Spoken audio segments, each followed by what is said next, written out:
कहे अगरबत्ती जला ले साहू कहे हवन। आगर कहे अगरबत्ती जला ले साहू कहे हवन।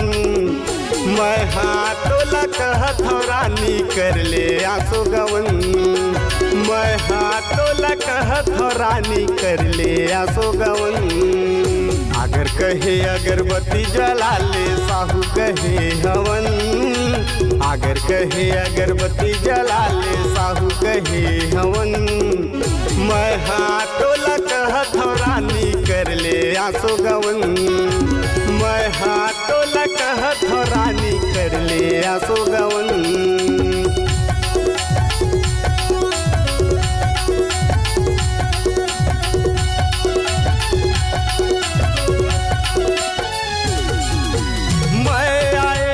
शादी घर में तहु आए वो रानी। तोर पाछू माँ हो गे दीवाना बन जा मोर दीवानी।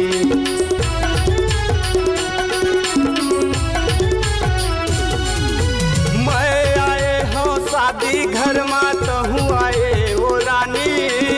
तोर पाछू माँ हो गे दीवाना बन जा मोर दीवानी। आके महका देना मोर वो रानी छोटे से भवन।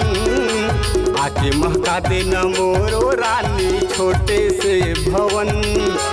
मैं हाथों कहत हो रानी कर ले आंसू गवन। मैं हाथों कहत हो रानी कर ले आंसू गवन।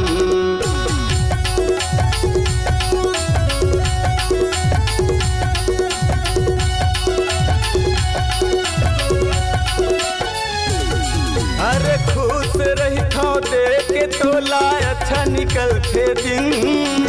कहीं बता दे रानी मोला कैसे रही हो तोर बिन।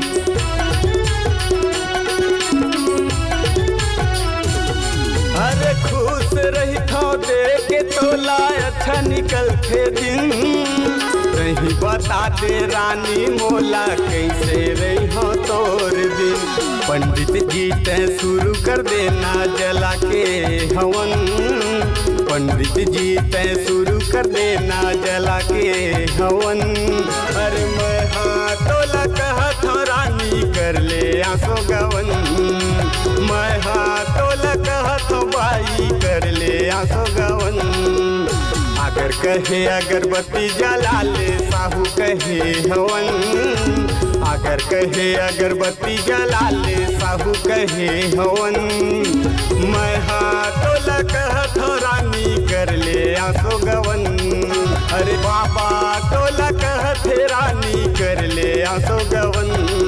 अरे रामा तोला कहत रानी कर ले आंसू गवन। अरे कर लेना बाई।